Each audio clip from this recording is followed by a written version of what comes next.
Bonjour, je suis Gaël Châtelain-Berry. Bienvenue sur mon podcast Happy Work, édition du lundi, l'édition qui va vous envoyer de bonnes ondes pour aller travailler toute la semaine. Alors, petite question.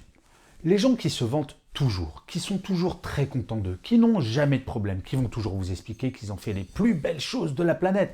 Et forcément, quand vous leur dites que vous avez fait quelque chose de vachement bien, ils vous disent « Ah oui, je l'ai déjà fait », mais forcément, ils vont vous expliquer qu'ils l'ont fait en mieux. Ces gens-là, c'est énervant, non ? Alors en fait, pour ces personnes, il y a deux possibilités. Soit ces personnes se mentent à elles-mêmes, soit ce sont des mythos. Mais en fait, dans les deux cas, ces personnes ne vivent pas dans un monde réel. Mais par contre, il y a un vrai souci. C'est qu'au contact de ces personnes, nous nous sentons parfois un peu minables, pas top. On se dit « Aïe, aïe, aïe, ils sont vraiment vachement bien alors que moi, je fais des erreurs, je me trompe. » Et oui, ça atteint notre ego. Eh bien, il y a quelques années, j'ai pris une grande décision. Je n'allais plus me laisser pourrir la vie par ces personnes et surtout, j'allais enfin travailler mon ego. Et oui, ce n'est pas un gros mot, travailler son ego. Et je vais vous donner quelques pistes pour travailler le vôtre. Alors, la première chose, c'est d'admettre que nous ne sommes ni Wonder Woman ni Superman. Et oui, par exemple, si vous souhaitez créer une entreprise, vous allez avoir des rêves de grandeur, de devenir Bill Gates ou Mark Zuckerberg. Ok, pourquoi pas? Mais si jamais vous vous lancez, que vous créez votre entreprise et que vous ne devenez ni Mark Zuckerberg ni Bill Gates, ce n'est pas grave, vous avez essayé. Il faut toujours regarder le verre à moitié plein et vous dire « Ouais, j'ai raté, mais j'ai essayé et tellement personne n'essaye même pas. Peut-être que vous n'êtes pas Bill Gates et peut-être que le camarade de jeu dont je vous parlais en introduction, qui vous a dit que lui, forcément, il avait l'ambition d'être Bill Gates, il ne l'est pas plus que vous. Et vous avez essayé. Et ça fonctionne également dans la vie personnelle. Je vais vous donner un autre exemple.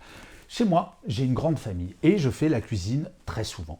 Et parfois, je me dis, plutôt que de faire une cuisine basique pour tous les enfants, de faire un steak frites, je vais faire de la grande cuisine. J'ai juste un problème, je ne suis pas un grand cuisinier. Je ne suis ni Paul Bocuse, ni je ne sais plus qui. Mais en fait, je m'en moque un petit peu. J'essaye. Et c'est mieux que ce que je faisais auparavant. Alors certes, je n'arrive pas à faire des grands plats, mais j'essaye. Et je crois que c'est ça qui est important. D'essayer et de regarder les progrès que l'on fait. Et très honnêtement, quand je fais ça, je suis fier de moi. Le deuxième point, c'est d'admettre qu'on a le droit de se tromper, de ne pas savoir. Franchement, être omniscient, ça n'existe pas. Oui, vous avez le droit de ne pas savoir. Et oui, non seulement vous avez le droit de vous tromper, mais vous devez vous tromper. C'est en se trompant que l'on apprend. Quand vous étiez bébé, pour apprendre à marcher, saviez-vous que pour faire 3 pas, juste 3 pas, vous êtes tombé 2000 fois? Quel bébé s'est découragé? Quel bébé est tombé en dépression parce qu'il n'arrivait pas à marcher plus rapidement? Aucun. C'est en tombant qu'on apprend à marcher. J'adore ce proverbe japonais qui dit « Le succès, c'est tomber 7 fois et se relever 8 ». C'est tellement juste.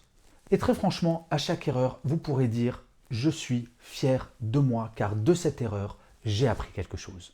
Le troisième point, c'est d'admettre que l'on vieillit. Et oui, depuis que j'ai 45 ans, donc déjà il y a quelques années, je suis classé professionnellement dans la catégorie des seniors.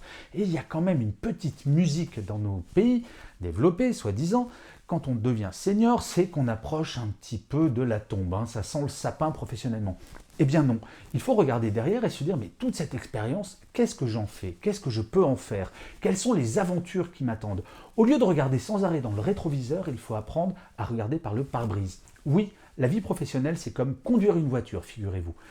Il faut regarder de temps en temps dans le rétroviseur, mais si vous voulez aller loin, il faut regarder devant. Et donc, plutôt que de se lamenter en se disant « Oh là là, mais qu'est-ce que je suis vieux », il faut se réjouir en se disant « Mais qu'est-ce que j'ai accumulé comme expérience » et être fier de vous. Le dernier point, c'est parfois on peut se dire « Ah là là, mais j'ai jamais réalisé tous mes rêves ». Alors là, je vais vous raconter une anecdote qui m'est arrivée il y a quelques semaines. Un ami me disait « Oh là là, je rêverais créer une entreprise ». Et là, je lui dis « Mais qu'est-ce qui t'empêche de le faire en fait ?» Et là, il commence à me dire « Oui, mais tu sais, maintenant j'ai des enfants, j'ai un emprunt pour la maison, etc. etc. » Je fais « Mais est-ce que tu sais que dans notre pays, donc j'habite en France, il est possible, en gardant son CDI, de commencer à tester une autre activité grâce au statut d'auto-entrepreneur. » Et là, il me dit « Ah, oui, ok, très bien, mais j'ai pas le temps. » Et là, je lui fais gentiment remarquer qu'il passe à peu près 1 heure à 2 heures par jour à jouer à la PlayStation, qu'il regarde tous les matchs de foot que le monde peut créer. Et quand il me dit qu'il n'a pas le temps, je lui fais remarquer que si c'est vraiment son rêve, c'est qu'il ne prend pas le temps. Et en fait, il y a deux pistes quand on se dit qu'on a un rêve. Soit on s'y confronte parce que c'est un vrai rêve et donc on trouve le temps pour le réaliser. Soit on réalise que finalement, c'est pas vraiment un rêve. Parfois, on fantasme que c'est un rêve et quand on y réfléchit, on s'aperçoit que non, finalement, on est bien comme on est. Et dans les deux cas, c'est très bien. En fait, ce qu'il faut, quand on pense avoir un rêve, c'est soit s'y confronter, soit admettre que ce n'est pas un rêve. Mais surtout, ne jamais avoir de regrets. Et une fois que vous aurez suivi une de ces deux pistes, je vous assure, vous serez fier de vous. Vous savez, travailler son ego, parfois, c'est mal perçu. On dit, oui, mais alors avoir de l'ego, c'est limite prétentieux. Non, c'est important de s'envoyer parfois des ondes positives. C'est important, parfois, quand vous vous regardez dans le miroir, de dire « je suis quelqu'un de bien ». Juste cette petite phrase « je suis quelqu'un de bien ». Et vous verrez, en suivant ces 4 étapes, ou même en n'en suivant qu'une seule, commencez par une. Petit à petit, vous allez vous trouver vraiment pas mal. Car de vous à moi, comme je le disais en introduction, les gens qui réussissent tout le temps, qui ne connaissent pas d'échecs, qui se sentent bien dans leur peau, qui sont bien dans leur vie personnelle et leur vie professionnelle, ça n'existe tout simplement pas. Oui, nous avons des vies parfois qui sont imparfaites, mais ce sont nos vies et il faut apprendre à les aimer, il faut apprendre à regarder le verre à moitié plein plutôt que le verre à moitié vide, comme en ce moment, comme on vit dans une période un tantinet anxiogène, nous pouvons avoir tendance à le faire. Et je finirai comme d'habitude cet épisode de Happy Work par une citation. Pour celui-ci, j'ai choisi une phrase de John B. Shearing qui disait « Le bonheur réside en nous ». Je vous remercie 1000 fois d'avoir écouté cet épisode de Happy Work ou de l'avoir regardé si vous êtes sur YouTube. Je vous dis rendez-vous au prochain et d'ici là, plus que jamais, prenez soin de vous.